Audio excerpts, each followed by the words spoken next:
ձեզ, եթերում կրկին պետություն հաղորդաշարն է, եւ այսօր իմ հյուրն է ՀՀ Փաստաբանների պալատի փաստաբան Հարություն Բաղդասարյանը։ Բարև ձեզ, պարոն Բաղդասարյան, շնորհակալություն հրավեր ընդունելու համար։ Ես եմ շնորհակալ։ Այսօր խոսելու ենք ընդհանրապես իրավական պետության մասին եւ մի քանի մասնավոր հարցեր ոնց էլ լինի կանդրադառնանք դրանց, բայց սկսենք մեր ավանդական հարցով, ինչ է պետությունը ըստ ձեզ։ Մեր ուսումնառության տարիներին մեզ սովորեցնում են պետությունը մարքսիզմ-լենինիզմի տեսակետից, որ պետությունը որոշակի տիրապետող դասակարգի շահերն արտահայտող քաղաքական ուժ է, որի նպատակն է եւ այլն եւ այլն։ Հիմա մեր պատկերացրած պետությունը դա իրականում որոշակի տարածքի վրա որոշակի բնակչություն ունեցող եւ առանձնահատկություն ունեցող խումբ է, որտեղ քաղաքական իշխանության գլխավոր նպատակը պետք է լինի այդտեղ ապրող բնակչության կամ քաղաքացիների իրավունքների եւ շահերի պաշտպանությունը։ Սա, այսպես ասած, այն իրավական հարթության մեջ պետությունն է, որին հասնելու համար երևի տարիներ են պետք, որպեսզի կարողանանք հասնել այն մակարդակին, ինչը որ ձգտում ենք, այսինքն ստեղծվի քաղաքական կառույց, որը զբաղվի, որը մտածի, որը կարողանա իր տարածքում ապրող քաղաքացիների բնակչության շահերը սպասարկի։ Պետությունը պիտի լինի ազգային։ Իմ պատկերացած պետությունը անպայման պետք է լինի ազգային։ Ինչու՞։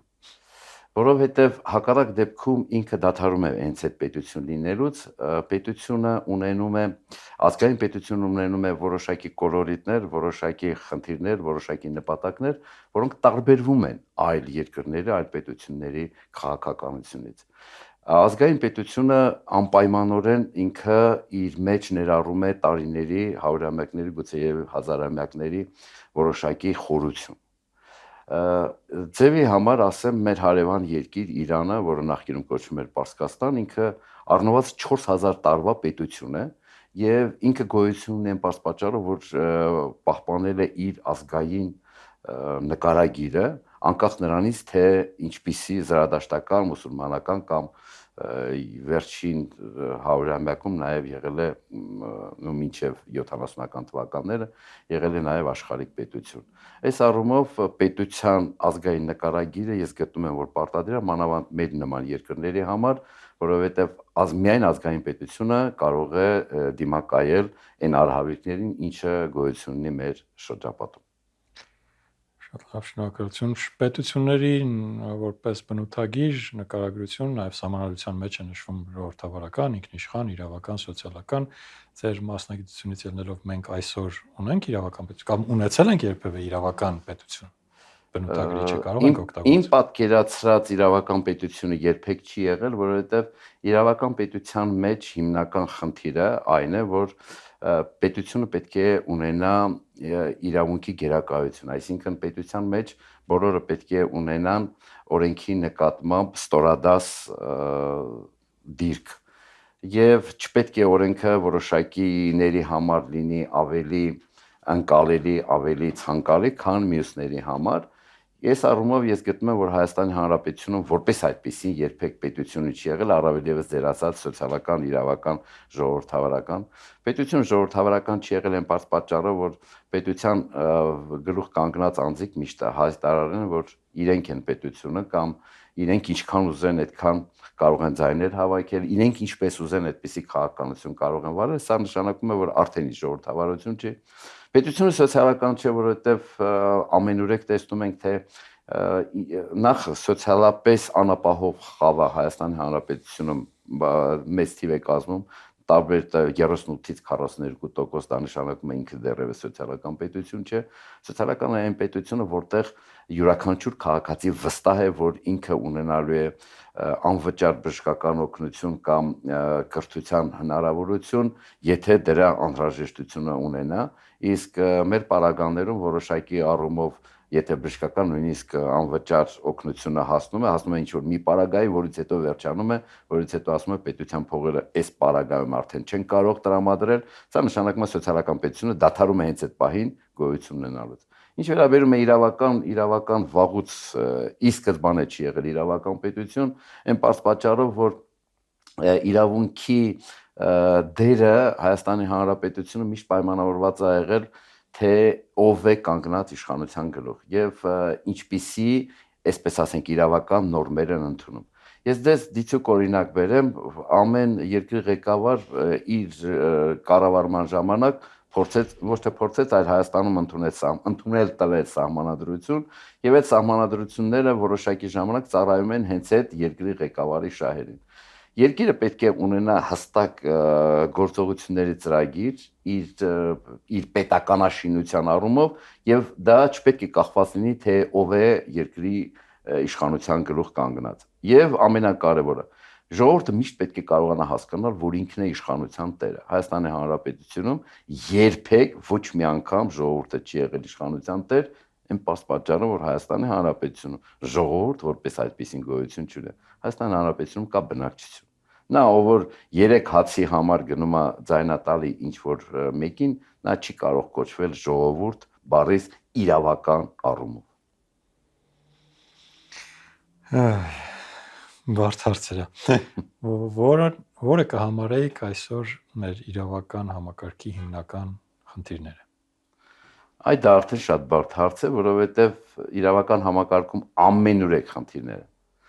Սկսած քննչական կամ ոստիկանական համակարգից,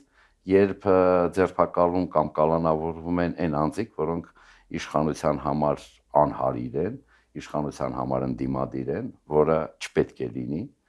այդպես, որովհետև եթե անձը կատարել է հանցագործություն կամ ինչ-որ մի արարք, ուրեմն պետք է բոլորը դրա համար պատասխանատվության, այսինքն բոլոր կատարողները պետք է դրա համար պատասխանատվության։ Այսինքն մենք ունենք քաղբանտարկյալներ։ Անպայման ունենք քաղբանտարկյալներ, Եվրոպայի խորհուրդը դեռևս 10-ական թվականներից 2012-13 թվականին դրա հիմքերը դրել է եւ եթե անձը ձերբակալվում, կալանավորվում, անազատության մեջ է պահվում իր քաղաքական հայացքների համար կամ իր խոսքի ազատությունը օգտագործելու համար կամ խտրական վերաբերմունք դրսևորելու դեպքում, այդ դեպքում իրականում դա ընկնում է քաղբանտարկյալներ կամ քաղկալանավորներ հասկացության տակ, երբ անձի ազատությունը խախտվում է այն պարզ պատճառով, որ ինքը քաղաքական իշխանությանը դեմ է։ Հայաստանի Հանրապետությունում կան բազում քաղբանտարկյալներ, սկսած Սասնածռերից մինչև այսօրվա հոգևորականների ազատազրկումը եւ դատապարտումը։ Այսինքն մենք դատական իշխանություն կամ անկախ դատարան չունենք։ Ես ուզում եի շնորհակալություն հուշելու համար, ես արդեն շարունակում եմ, որովհետեւ ոստիկանական կամ նախաքննչական մարմիններից հետո դատախազական հսկողությունը նույնպես շատ ցածր մակարդակի է, որովհետև դատախազական հսկողությունը պետք է կարողանար ապահովել օրենքների միատեսակ կատարումը բոլորի, այդ թվում քննիչների կամ ոստիկանների կողմից, որը չի ապահովում, եւ այդ ամենի վերջին հաշվով պատասխանը պետք է տա դատական համակարգը, եւ դատարանները գոնե տևական առումով պետք է լինեին անկախ, որովհետև տեսականորեն դատավորները նշանակվում են ազգային ժողովի կամ ԲԴԽ-ի կողմից ներկայացված այդ համակարգի ճանապարհով վերաքննիչ վճռաբեկ դատարաններին ազգային ժողով, իսկ մյուս դեպքերում հանրապետության նախագահի կողմից, եւ այս առումով ենթադրում էր, որ պետք է դատավորները ունենային ավելի մեծ անկախության գործակից, քան ասենք գործադիր կամ օրենսդիր մարմինի իշխանավորները, այսօրվա դրությամբ ընդհանրապես շատ ցածր է դատավորների անկախության մակարդակը, որևէ դատավորի հետ չես կարող խոսել որպես Հայաստանի Հանրապետության քաղաքացու, նա իրեն միշտ ներկայացնում է որպես պաշտոնյայի, որը իրավունք չունի ունենալ սեփական կարծիք եւ որը իրավունք չունի արտահայտելու սեփական կարծիքը։ Այս առումով ստեղծվել է մի ամորֆ համակարգ, երբ դատավորին ասում ես, թե վերջին հաշվով դու ոչ միայն իշխանավոր ես, այլ դու նաեւ քաղաքացի ես եւ քեզ համար կարևորը պետք է լինի Հայաստանի Հանրապետության քաղաքացու կեցվածքը եւ արդյոք Հայաստանի Հանրապետության քաղաքացին որպես Հայաստանի Հանրապետության քաղաքացի քեզ պաշտպանված ես զգում, նա չի ուզում մտնել այդ դաշտ։ Այնքան ժամանակ մինչեւ իր հետևից չեն գալի եւ իրեն չեն կալանավորում։ Ինչպես է վերաբերվում ընտրովի դատավոր համակարգի Դրմանը։ Տեսեք, Դատավորները ընտրովի լինեին ուղիղ ընտրության։ երբեմն ես գոնե առաջինացյանի դատարանի դատավորների համար ես էլ եմ ժամանակին առաջ քաշել ընտրության համակարգը, թեպետ Հայաստանում մի քիչ ընտրել բառը ինքնին արդեն լուրջ ընտրություն որպես այդպեսին չկա, լավագույն դեպքում կարող է լինել քվեարկություն, բայց ես միշտ կողմնակից եմ եղել գոնե առաջինացյանի դատավորների ընտրելու համակարգին։ Ասեմ թե ինչու, որովհետև եթե օրինակ նախընտրական քարոզչությունների ժամանակ համայնքի ղեկավարի կամ պատգամավորի տեխնացուի ժամանակ պարտադիր չէ, որ անպայման անձը քաղաքականապես հասուն լինի կամ, չգիտեմ, բարձրագույն իրավաբանական կրթություն ունենա եւ այլն, ապա դատավորների դեպքում դա պարտադիր ատրիբուտ է։ Այսինքն դատավորները ցանկացած դեպքում պետք է կիրթ խելացի մտքեր արտահայտեն եւ իրենց դրսևորեն որպես այս մասնագիտության գիտակ անձիկ։ Այս առումով շատ ճիշտ կլիներ, որ գոնե առաջինացյանի դատավորները անցնեին այս պրայմերիզի ինստիտուտով, որպեսզի քաղաքացիները հնարավորություն ունենային հասկանալու թե վաղը ում են վստահում, ենթադրենք, եթե ամուսնալուծություն է, ում են վստահում այս իրենց ճակատագիրը կամ եթե դատվելու են, ազատազրկում է, ում են վստահում։ Եթե այս պարագաներում լիներ դատավորների համար որոշակի ինստիտուտ, ովքեր որ պարտադիր պետք է դուրս գային հրապարակային դաշտ, եւ այն ժամանակ պատկերացրեք, որ ենթադրենք այդ դատավորի տեխնացուին հարց կտային, չէ՞, օրինակ ինչպես եք վերաբերում, ենթադրենք Արցախը Հայաստանի Հանրապետություն է, թե ոչ։ Այսինքն ուզած չուզած այդ մարդը պետք է կարողանար իր նաեւ քաղաքական մասնագիտությունը կարողանար դրսևորել։ Այս առումով, եթե մենք ունենայինք հրապարակային գործունեության բովով անցած դատավորներ, մենք ունենայինք ավելի անկախ դատական համակարգ եւ ոչ թե սովորական ԲԴԽ-ի ճանապարհով նախագահի ստորագրությամբ, որ չգիտես էլ թե ինչ ճանապարհով է հասել այդտեղ, հետո չգիտես էլ թե նա իրականում ինչ իրավական գիտելիքներ ունի։ Ես գիտեմ դատավորներ, որոնք հայերեն, հայեցի խոսել չգիտեն։ Գուցե կարող են ունենան իրավական գիտելիքներ, բայց արդյոք իրենք քաղաքացի են բառի հենց մեծատառ իմաստով։ Դա է ամենամեծ վտանգը, ոչ դատախազները, ոչ դատավորները չեն ուզում մտնել այդ դաշտ, երբ ես բոլոր իմ ընկեր եւ ոչ միայն ընկերներին, ես փորձում եմ իրենց դուրս բերել այդ շրջանակների միջից, ցանկացած դեպքում ասում եմ, վաղը միսօր այդ նույն օրենքը կարող է ձեր նկատմամբ կիրառվել, շատերի նկատմամբ կիրառվում է։ Սա իմ սկզբունքն է ցանկացած դատավորի, ցանկացած դատախազի համար։ Առաջին հերթին դուք պետք է մտածեք, որ դուք այս երկրի քաղաքացին եք, այսինքն դուք ձեր դիրքորոշումը պետք է ունենաք։ Արդյոք այս ինչ, երբ որ դատավորը խոսում է, ասում է, չէ, սա քաղաքական է հարց։ Ասում եմ, իսկ ով ասեց, որ դու քաղաքական հարցերի չպետք է պատասխանես կամ ով ասեց, որ դու չպետք է քաղաքական տեսակետ ունենաս։ Ինչու՞։ Դու վերջին հաշվով դու գնում ես ինչ որ մեկին ընտրում ես, չէ՞ վաղը չէ մյուս օր։ Այսինքն քո քաղաքական արդեն տեսակետը ի հայտ է գալիս։ Ինչու՞ չես ուզում բարձրացնել։ Օրենքը թույլ չի տա։ Հավելևս երբ որ իշխանության ճյուղ ես։ Ասում եմ օրենքը թույլ չի տալիս, հասկանում եմ օրենքը թույլ չի տալիս, որ դու, չգիտեմ, հրապարակային որևէ մեկին պաշտպանես, բայց օրենքը քեզ չի արգելում Հայաստանի Հանրապետության սահմանադրությունը վերլուծելու։ Դու վախենում ես դու նույնիսկ Հայաստանի Հանրապետության սահմանադրության կամ քրեադատավարական օրենքով նախատեսված ինչ որ դրույթներ մեկնաբանել, ասում ես, չէ, սերես քաղաքականության հոտ է գալ, ինչու։ Դες դուր է գալիս մեր այսօրվա սահմանադրությունը։ 2015 թվականին ես եղել եմ այդ սահմանադրության ողերիմ հակառակորդներից մեկը։ Եվ ամեն ինչ արել եմ, որպեսզի այդ սահմանադրությունը չանցներ, բայց բնականաբար չի հաջողվել, բայց այսօրվա դրությամբ ես երկու ձեռքով պաշտպանում եմ այն սահմանադրությունը, որին դեմ եմ եղել 15 թվականին, մի պարզ պատճառով։ Այդ սահմանադրությունը դեռևս ունի հռչակագիր, ավելի ճիշտ ունի պրեամբուլա, նախաբան, որի մեջ ընդգրկված է հռչակագիրը, որի մեջ ընդգրկված է Հայաստանի եւ Լեռնային Ղարաբաղի վերաբերման հայտարարությունը։ Այս առումով ես գտնում եմ, որ առայժմ Հայաստանի Հանրապետության սահմանադրությունը պետք է գուրգուրել փայփայել այնպես ինչպես որ կա, երբ որ Հայաստանում կձևավորվի ազգային պետություն, այդ դեպքում արդեն Հայաստանի Հանրապետության սահմանադրության որոշակի դրույթներ արդեն հնարավոր կլինի փոխել դեպի ազգայինը։ Որը Տվյալ դեպքում օրինակ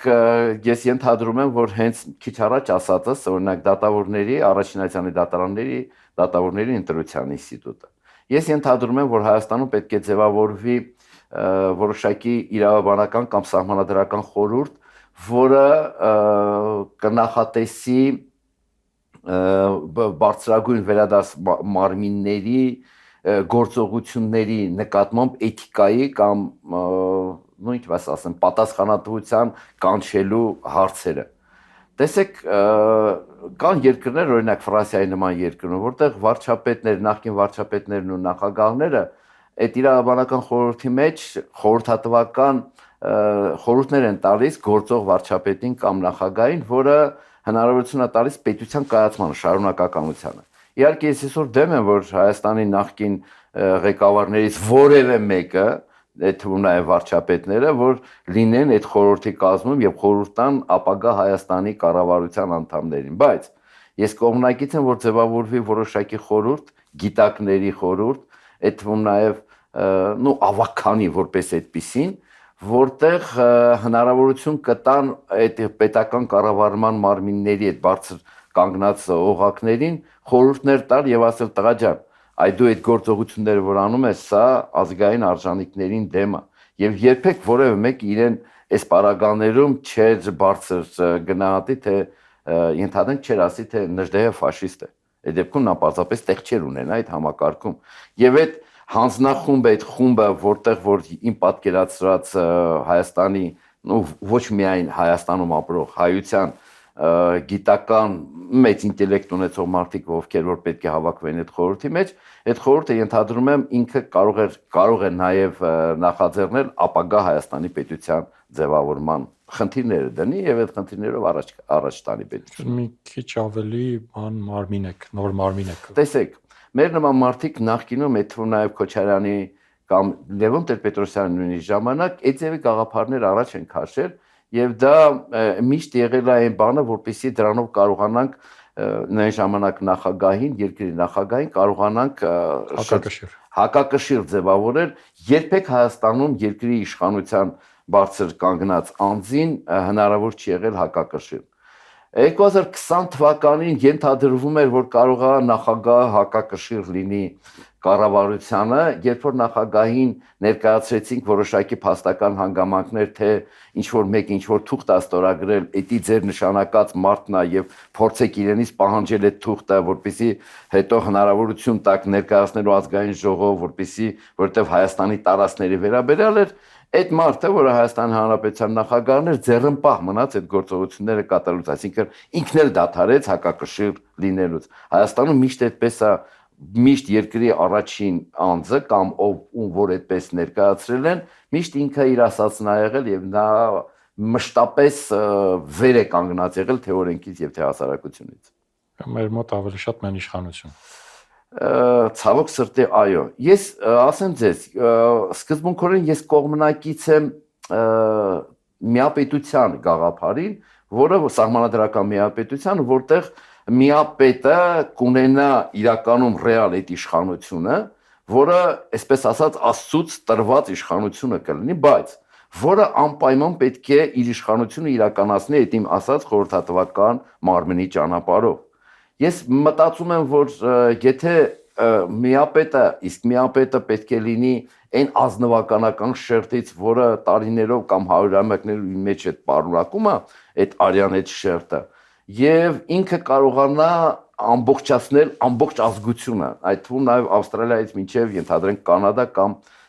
Ալյասկայից մինչև Արգենտինա։ Եվ այս ամբողջ, երբ որ նա կարողանա մարմնավորել իր մեջ այդ ամբողջ ազգությունը, ենթադրում եմ, որ դրանով նա ավելի հզոր հայկական պետություն կարող է ստեղծել։ Միգուցե որը կհամարեիք ձեր գործունեության ընթացքում կամ ձեզ հանդիպած կամ ձեր լսած ամենաաղաղակող անարդարությունը։ Համատարած է, հիմնականում դա եթե վերագրեմ իմ անձնական գործերին, որտեղ որ ես ունեցել եմ այդ թվում նաև եվրոպական դատարաններում որոշակի հաջողություններ, բայց դա չվերագրեմ այսպես, որովհետև կոնկրետ սա վերաբերում է իմ գործողությունների արդյունքին, որը որ հասել է Հայաստանի վճռաբեկ դատարան, սահմանադրական դատարան, եվրոպական դատարան, բայց քանի որ համատարած է այդ ամբողջը միայն իզնով չի պայմանավորված եւ հաճախ եվրոպական դատարանում հենց այդպես էլ ասում են, որ Հայաստանի կառավարող,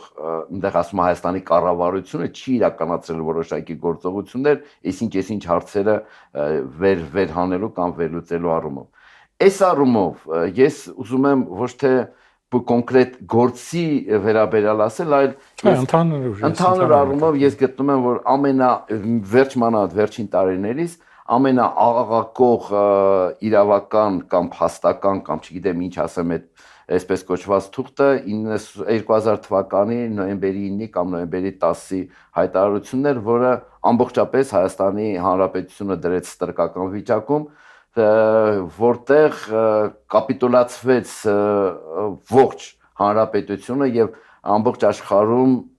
իդրև դրվեց Հայաստանի Հանրապետության քաղաքականությունը, այսինքն որպես այդպիսին հանրության համաշխարհային հանրության արչև հանդես գալու հնարավորությունը եւ իրավունքը։ Ինքը ոչնչացրեց այդ պետության կամ պետական քաղաքականությունը, որովհետեւ այս կտրվածքով այսպիսի թուղթ ստորագրելու համար նախ պետք է ունենալ դրա լիազորությունը, որը չուներ, եւ երկրորդ այդ ունենալու պայմաններում նա պետք է ունենար նաեւ համաձայնությունը որոշակի կառույցների կողմից, նույն թվում արտաքին գործերի նախարարության, արդարադատության նախարարության, ֆինանսների նախարարության եւ ի վերջո այդ ամբողջը պետք է հաստատվեր Հայաստանի ազգային ժողովում, որը չի արվել։ Բայց վերջերս երկրորդ նախագահը հայտարարեց, որ այդ փաստաթուղթը նույնիսկ երազանքի փաստաթուղթ էր օգոստոսի 8-ի հետ համեմատած։ Կարելի է այստեղ հասկանալ, թե ինչի պետք է նման բաներն ասել, որովհետեւ այս կտրվածքով Մոսկվան էր ստորագրել, իսկ օգոստոսի 8-ը Միացյալ Նահանգներն էին ստորագրել։ Երկուսն էլ ասեմ, իրավունքի տեսանկյունից երկուսն էլ շատ թույլ փաստաթղթեր են։ Իդեպ ես ձեզ ասեմ, ես արտաքին գործերի նախարարությունից ստացել եմ փաստաթուղթ, որտեղ խոսում է, որ օգոստոսի 8-ի թուղթը ընդհանրապես միջազգային իրավական փաստաթուղթ չէ։ Սա ասեմ իգիտություն բոլոր նրանց, ովքեր որ շատ են մտածում, թե Տրամպի ստորագրությունը ինքը իրենց ինչ որ մի բան է ներկայացնում։ Այնպես ինչպես Պուտինի ստորագրությունը ոչինչ չէ ներկայացնում, դա ուրիշ խնդիր է։ Սա երբ որ 100 տարի առաջ, երբ որ առաջ գնանք, նույն ձևով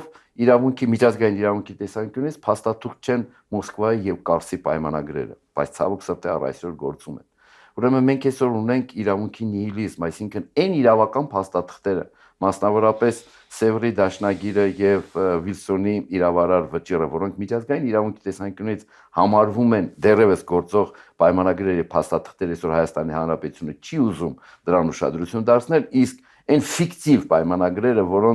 որոնք միջազգային իրավունքի տեսանկյունից ոչինչ են, նկատի ունեմ Կավբյուրոյի որոշումը 21 թվականի հուլիսի 5-ի, նկատի ունեմ ռուս-թուրքական պայմանագրերը, Մոսկվայի եւ Կարսի պայմանագրերը, այս առումով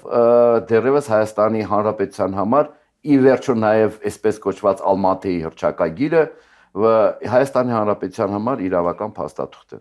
Մեկ նկատառում ասեմ, Ալմատիի հռչակագրով որևէ բառ նախադասություն Արցախի կամ ինչպես իրենք են ասում Ղարաբաղի վերաբերյալ չկա եւ Ալմատիի հռչակագիրը ընդամենը խոսում է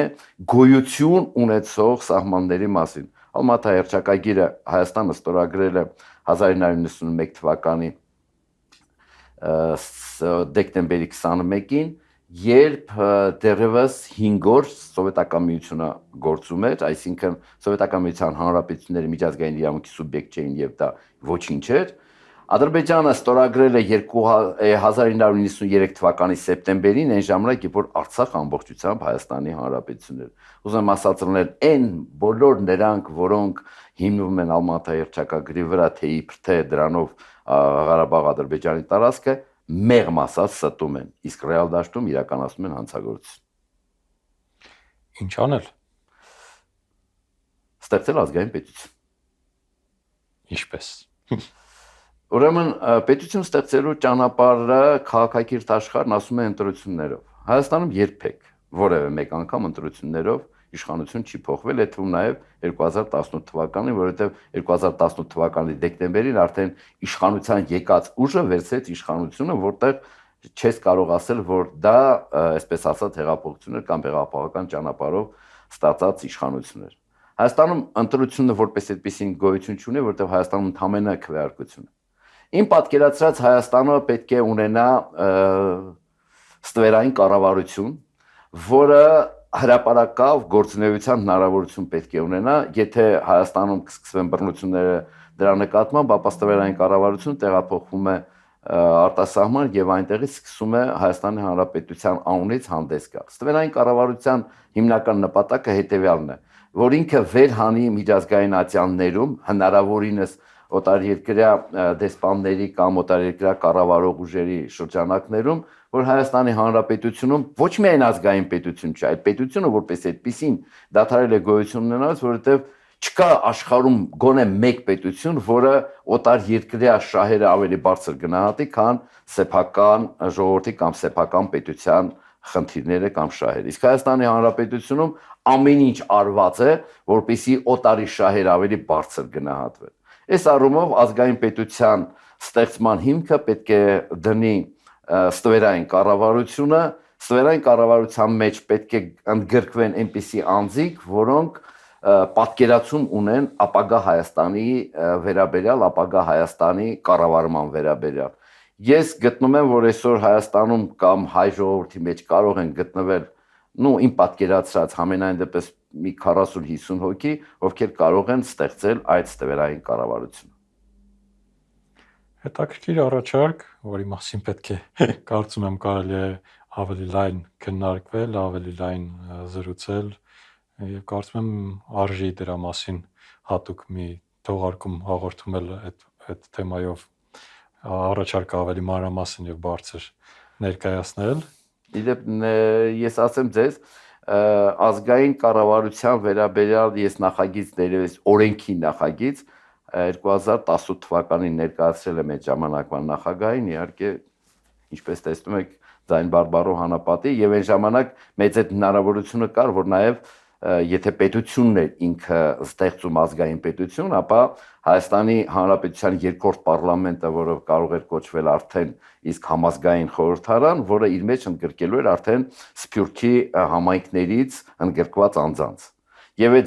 դա այդ այն պետություններ, որտեղ Հայաստանի միացյալ պետություններ, այսինքն Արցախը ներընդգրկված Հայաստանի կազմում, որը արդեն իսկ եթե երկրորդ խորհրդարանը ձևավորվում էր Սփյուռքի գաղութներից, արդեն իսկ երկրորդ խորհրդարանի պայմաններում Հայաստանի Հանրապետությունը հարցը դնում էր 1920 թվականի Հայաստանի Հանրապետության սահմաններով երկիրը վերականգնելու հնարավորություն։ Ասեմ ձեզ, որ միայն Վիլսոնի քարտեզով չէր Հայաստանի Հանրապետությունը 160,000 քառակուսի կիլոմետր, 1920 թվականի մայիսի 23-ին Հայաստանի Հանրապետությունը ընդունեց օրենք 4 նահանգների վերաբերյալ, Հայաստանի Հանրապետության կազմում ընդգրկված էր Սյունյաց նահանգը, Երևանի նահանգը Սյունիք Արցախով, Երևանի նահանգը Նախիջևանով, Շիրակի նահանգը, այնտեղ Բորչալուի գավառներ, որ հարցականի տակ էր մտնում, այսօրվա Շահումյանի եւ այլնի տարածքները Վրաստանի տարածքում, եւ Կարսի նահանգը։ 4 նահանգներով Հայաստանի Հանրապետությունը իրավաբանորեն ընդգրկված էր, այսինքն 4 նահանգները իրավաբանորեն ընդգրկված էին Հայաստանի Հանրապետության կազմի մեջ դեռևս առաջին հանրապետության ժամանակ։ Եվ դա իրավական փաստաթուղթ է, որը հնարավոր է, եթե Հայաստանում պետությունը ձևավորվեր, ազգային պետություն, անպայման այդ հարցին պետք է անդրադառնային։ Ինչ կարծիք եք դուք հնչած առաջարկների մասին։ Կսպասենք ձեր մեկնաբանություններին եւ կարծիքներին, հուսով եմ, որ մենք դեռ առիթ կունենանք եւ կանդրադառնանք այս թեմային ավելի մանրամասն։ Եվս մեկ անգամ շնորհակալություն։ Ես եմ շնորհակալ։ Շնորհակալություն, որ մեր հետ էինք։ Ցտես։